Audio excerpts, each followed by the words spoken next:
एखादा अभिनेता ज्यावेळेस प्रचंड चित्रपट करतो, लोकांची मनं जिंकतो आणि प्रत्यक्षात तो ज्यावेळेस लोकांमध्ये उतरतो, लोकांच्या हक्क अधिकारासाठी रस्त्यावर उतरून त्यांच्यासाठी लढण्याची भाषा करतो. अर्थात त्याला राजकारण म्हणतात.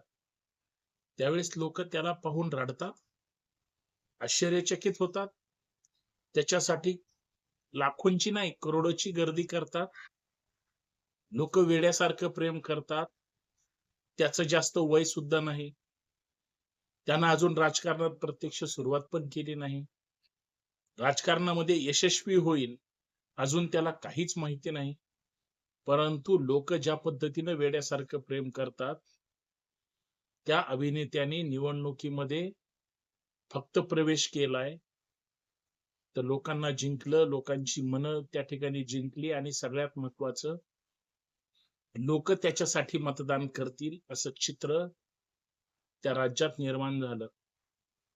लोकांचं किती प्रेम असावं, ज्यावेळेस तो रोड शो करतो किंवा ज्यावेळेस तो आता प्रचाराच्या निमित्ताने गावखेड्यामध्ये जातो. प्रस्थापितांना धक्का देणारी काही आकडेवारी त्या राज्यातून येते.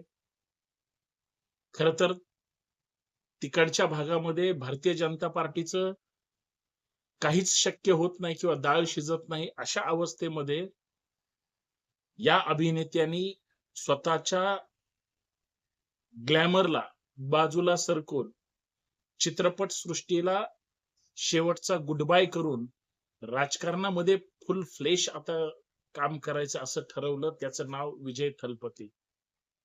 आज तामिळनाडूमध्ये विजय थलपतीला हजारो नाही करोडो लोक त्या ठिकाणी त्याच्यासाठी रस्त्यावर उतरतायत.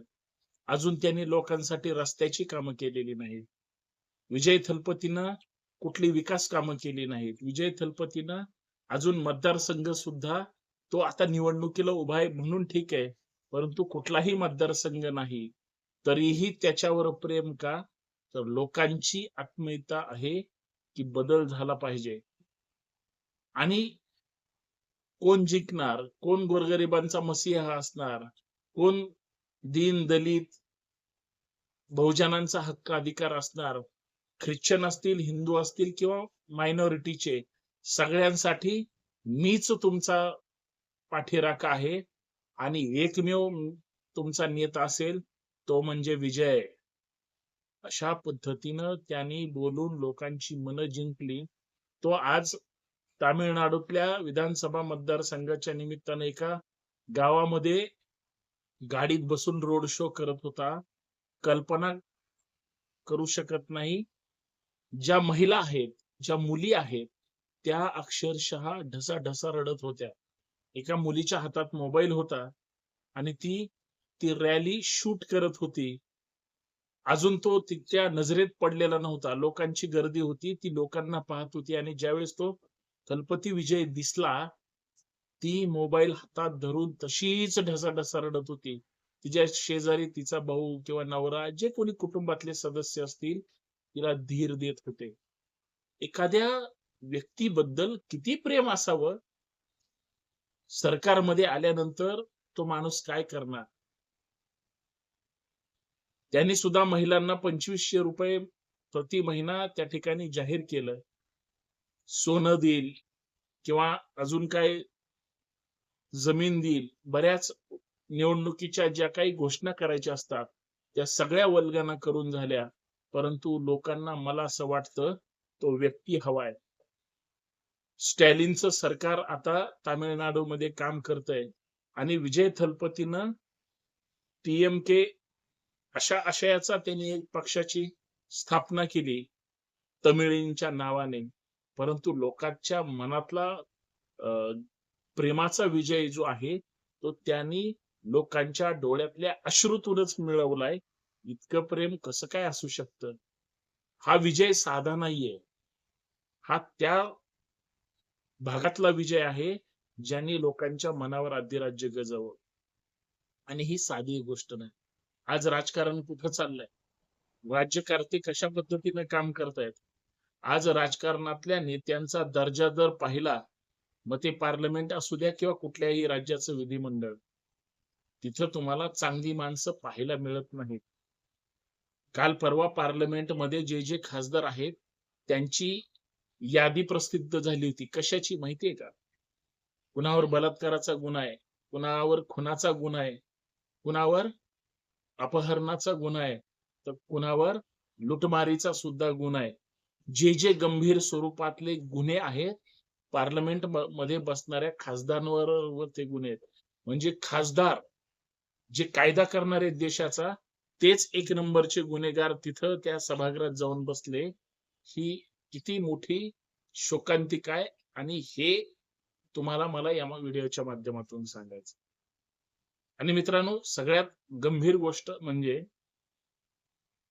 एखादं राज्य घ्या, कुठलंही घ्या, या देशाचे प्रधानमंत्री ज्या गुजरात मधून येतात त्या गुजरातमध्ये सुद्धा पर्यायी इतर पक्ष सुद्धा काही अंशी का असेना परंतु सत्तेमध्ये तिथं अर्थात त्यांची लोक निवडून आलेली आहेत.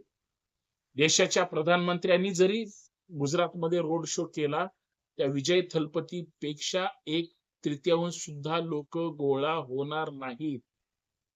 गुजरातच्या लोकांचं सुद्धा विजय थलपती एवढं तामिळनाडूतली लोक जेवढी विजय थलपतीवर प्रेम करतात तेवढं प्रेम प्रधानमंत्र्यांवर सुद्धा करणार नाही. मी प्रधानमंत्र्यांबद्दलच या ठिकाणी तुलना नाही करत. कुठल्याही राज्यातला कुठलाही नेता घ्या, महाराष्ट्रातले देवेंद्र फडणवीस घ्या, उद्धव ठाकरे घ्या, शरद पवार घ्या किंवा राज ठाकरे घ्या, कुठलाही नेता घ्या, काही अंशीच लोक त्यांच्यावर प्रेम करतील किंवा त्यांच्यासाठी गर्दी करतील. म्हणजे विजय थलपतीच्या नावाने जी गर्दी होते, लोक त्याला पाहून रडतायत. अशी तर परिस्थिती इतर नेत्यांच्या नशिबात सुद्धा नाही आणि संपूर्ण देशात सुद्धा नाही. ही वस्तुस्थिती आहे. काय काय केलंय त्या माणसाने, काय चमत्कार आहे. चित्रपटांच्या माध्यमातून चांगल्या भूमिका करून त्याचा जो एक मिश्किल स्वभाव आणि त्यांनी जे काही काम केलं असेल त्याच्या प्रती लोक त्याच्यावर प्रेम करतात, याच्यापेक्षा दुसरं काही नाही. परंतु दक्षिणेतल्या राज्यांचं अभिनेत्यांवर जास्त प्रेम. जयललिता या, त्यांच्या अगोदर त्यांचे ज्येष्ठ नेते घ्या, कित्येक असे नेते आहेत, हे सगळे चित्रपट सृष्टीकडून ते राजकारणामध्ये आले. म्हणजे कलाकार ते राजकीय नेता असा त्यांचा प्रवास आहे आणि थलपती त्याच्यापैकीच एक आहे. खरं तर मी अचानक महाराष्ट्रामध्ये थलपतीचा विषय का घेतला, मला एवढंच सांगायचंय. अजूनही चांगली माणसं तुमच्या माझ्या आसपास किंवा आपल्या आपल्या राज्यांमध्ये आहेत, जे चांगल्या नेत्याला स्वीकारू शकतात. मला असं वाटतं काम असं केलं गेलं पाहिजे, विचार असे दिले गेले पाहिजेत की ज्याने लोकांचं हित साध्य केलं जाईल आणि लोकांच्या मनावर अधिराज्य केलं जाईल. नाहीतर काही नेते कुणाला माहित सुद्धा नाहीत, स्वतःचं नाव सांगावं लागतं. किंवा काही लोक असे आहेत कोणीही ओळखत नाही. त्यांच्यासाठी विजय थलपतीचं काही दिवसापूर्वी सुरू झालेलं राजकारण आदर्श असलं पाहिजे, या मताचा मी आहे. कारण त्याच दक्षिणेतल्या तिकडच्या मातीकडून जर एखादा आदेश दिला गेला किंवा एखादं ठरवलं गेलं तर देशभरामध्ये त्यांच्या तरी पॉकेटमध्ये लोक ते मान्य करतात. एवढी त्यांच्या शब्दाला किंमत आहे. तशी किंमत आपल्या नेत्यांच्या चांगल्या कृतीतून आपल्या लोकांना जर तशी मिळाली तर महाराष्ट्रच काय, संपूर्ण राज्य सुद्धा त्या ताकदीनं लोकांच्या प्रेमानं फुलून जातील. एवढंच मला सांगायचं होतं.